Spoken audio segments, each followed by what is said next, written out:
Think about it. If they've sent you a CP14, you've received a CP501, a CP503, and you have not reached out to communicate with them, they're getting pretty fed up. And at this point, they're going to use any means necessary to get the money that you owe them. So again, they can get your bank account. If you're a business owner, your name's attached to that, they can go get that business bank account. They can get your paycheck. If you're a contractor and you're receiving 1099s, they can go back and take a look at who you received those 1099s from and reach out to them. That's not a situation that you want to be in, but if you're listening, you may already be there.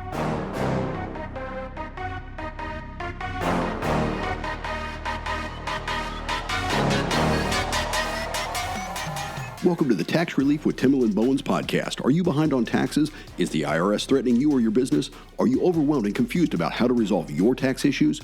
Let's join Timalyn as she explains your options and how she may be able to help. Timalyn Bowens is America's favorite EA. Hey family, welcome to episode 45 and Happy New Year. Well, it's a Happy New Year for some of us, but not all of us. And that's because quite a few of you right now are receiving those IRS love letters. That's why in today's episode, we are talking about IRS notices.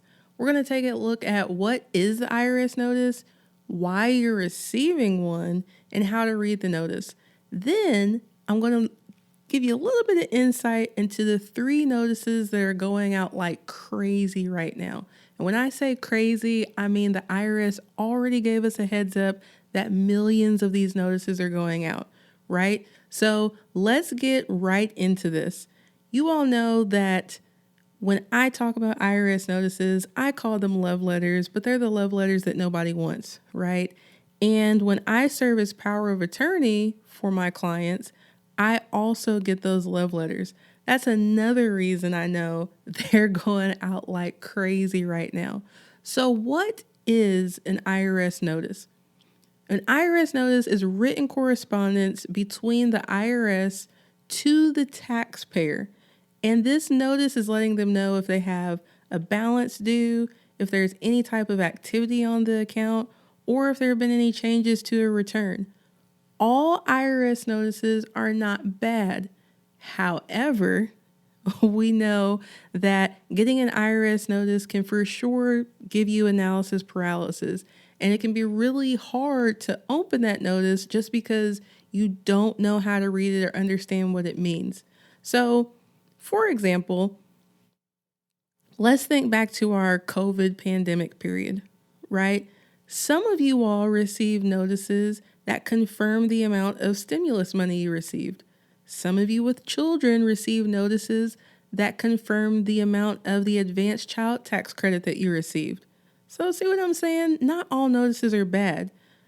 As a matter of fact, when you amend a tax return and you potentially get your balance lower, or you find a refund that you should have been given, you would also receive a notice for that change on the return. So again, they're not always bad. If you fit into those categories, that is how the IRS is going to let you know that the changes have been made with the notice. Now, on the flip side, if you're on the IRS naughty list from last year, you're going to also receive a notice about why you're on the naughty list and how you can get off the naughty list. All right? So, as I mentioned before, we have millions of notices going out, and these notices are CP 503s. Now, back in episode 29, I talked about the CP 14, which is a demand for payment for unpaid taxes. These CP 503s are a little bit different. And back in October of 2023, the IRS gave us a heads up that, hey, we're resuming collections, which we've been hearing them say that now 2023, 2022, 2021. But you guys, this time I'm pretty sure they're for real, okay? Because I've been dealing with more and more taxpayers that are actually getting levied. So with this CP 503, it's the second notice and a reminder of the balance due, all right? When you first file a tax return, that has a balance due, you'll receive a CP14, which is that demand for payment. Then you'll receive a CP501, which is your first notice for balance due. And again, because the IRS wasn't really on top of collections, that's why millions of CP503s, which are the second notice and the reminder of the balance due, are just now going out. It's not that they forgot you don't owe them anymore. This is them letting you know, hey, get this back to top of mind, make this priority. We want our money. All right. Now, the one where you should really start worrying is the CP504. This is the final notice and balance due. It's also the intent to levy. So way back 40 episodes ago, episode 5, I talked about what a tax levy is. So I'm not going to go into a lot of detail here. I'll just give you a very, very brief explanation. With the intent to levy or to seize, the IRS is letting you know we have the legal right to go take the money that you owe us from your bank account. We have the legal right to reach out to your employer, if you're a W-2 wage earner, and have them withhold a certain amount of your paycheck and send that to us in lieu of you making the payment. Because think about it. If they've sent you a CP14, you've received a CP501, a CP503, and you have not reached out to communicate with them, they're getting pretty fed up. And at this point, they're going to use any means necessary to get the money that you owe them.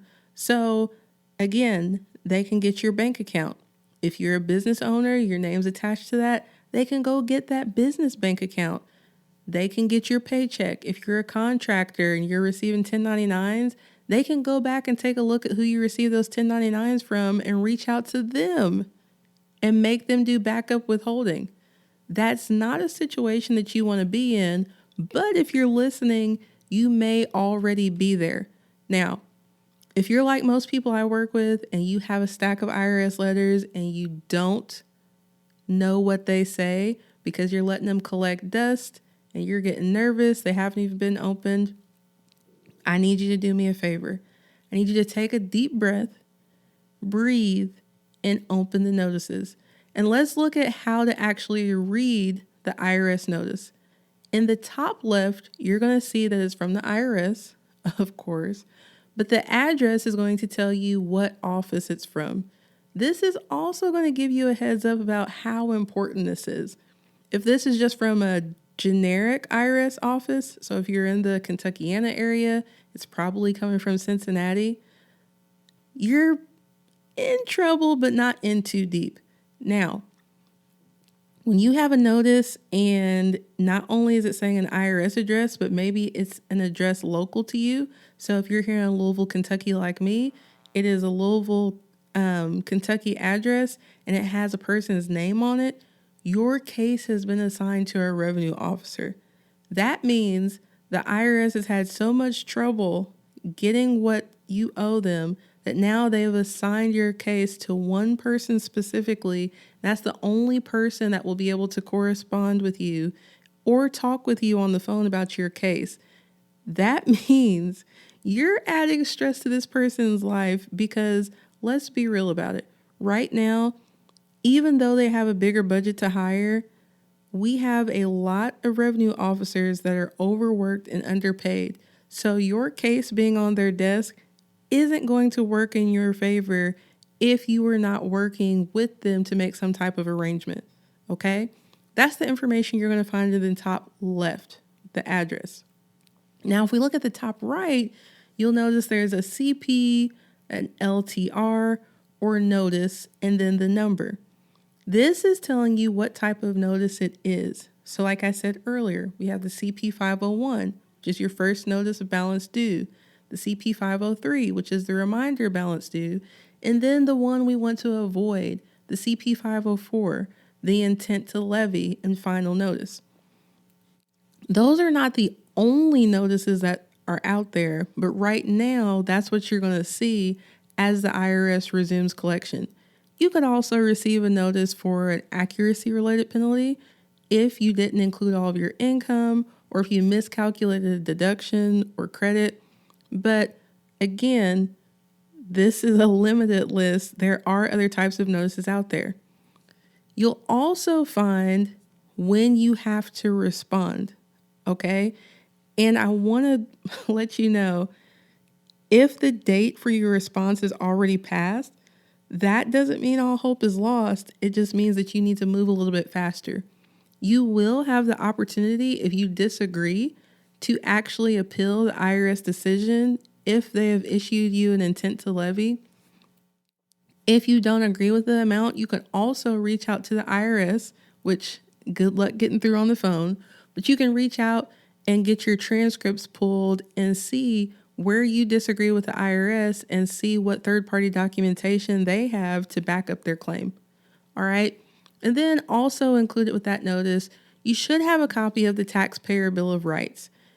I always remind you all that within the Taxpayer Bill of Rights, you have the right to representation, because some of you guys have listened to this and you are already feeling flustered and don't know where to start. At Bowens Tax Solutions, that is what we specialize in, is tax representation. If right now you have a balance due and you know you can't pay it in full and you know you can't do a streamlined installment agreement, which I talk about in episode 10, you need somebody to negotiate a payment arrangement for you. You need somebody to take a look at your situation through the transcripts and see if you are eligible for any type of penalty relief. You can book your call to see if you're a good fit to work with me at Bowens Tax Solutions by going to the website at www.bowenstaxsolutions.com. If you're not sure how to spell it, there will be a link for you in the show notes. If you're kind of curious though, like, hey, I've never really worked with anybody to do tax representation for me, you can check out episode 37, where I explain the tax relief journey. It'll take you through the 3 phases of tax relief, where we go through it and we look at your transcripts and see what's actually happening. We make sure that you're in compliance with the IRS, which will help us stop the bleeding so the problem doesn't continue to grow. And then we negotiate a payment arrangement for you. All right? Now, I know this has been a lot. You may have to go back and listen, but the most important takeaway that I want you to leave with is not to let those letters stack up.